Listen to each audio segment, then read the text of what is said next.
সঞ্জু বলে একটা ছেলে এসেছে হঠাৎ, আমি শুয়ে পড়েছিলাম, তারপরে দেখছি একটা বিপ্লব বলে ডাকছে, আমি শুনুকে ডাকলাম, শুনু, আমার ছোটো ছেলেকে শুনুকে ডাকলাম, শুনু ওখানে শুয়ে পড়েছে, ওকে বলছে যাক গিয়ে, ও গেট ভেঙে তো ঢুকতে পারবে না, কিন্তু কীভাবে গেটটা খুললো বুঝতে পারলাম না।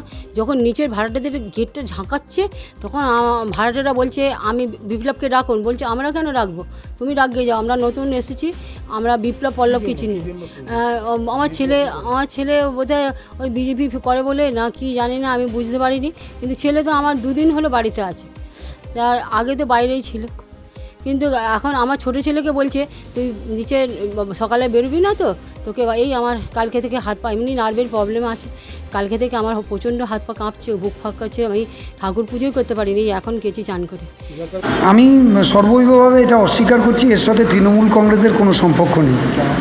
কারণ তৃণমূল কংগ্রেস মনে করে না যে যে যে রাজনীতি করতে পারে, বিশেষ করে ব্যারাকপুর সাব ডিভিশনের কথা যদি আমি বলি, ব্যারাকপুর লোকসভায় আমাদের যে এজেন্ডা ছিল যে গুন্ডারাজের বিরুদ্ধে, আমরা গুন্ডারাজ খতমের পক্ষে মানুষ আমাদেরকে নির্বাচিত করেছে, আমাদের সাংসদ জিতেছেন। ঘটনাটা গতকাল রাত্রে কেউ বা কারা গিয়েছিল, একটা ছেলের নাম পাওয়া গেছে, সেই ছেলেটার নাম বলছে সঞ্জু বলেছে রাজবাড়ি থাকে, রাজবাড়ি বলে যে ছেলেটা সঞ্জু, সে কোনো পার্টির সাথে জড়িত নেই। আপনারা সাংবাদিকতা করেন, আমি এর আগেও বলেছি, বলছে রাজবাড়িতে থাকে, রাজবাড়িটা আমার ওয়ার্ডের মধ্যে পড়ে। আমি পৌর প্রতিনিধি হিসাবে দায়িত্ব নিয়ে বলছি, সঞ্জু বলে যে ছেলেটাকে বলা হচ্ছে, সে ছেলেটা তৃণমূল কংগ্রেস করে না, সে ছেলেটা রাজনীতির সাথে তার কোনো যোগাযোগ নেই। আমাদের ভিডিও ভালো লাগলে লাইক এবং শেয়ার করুন, কমেন্ট সেকশনে গিয়ে জানান আপনাদের মতামত।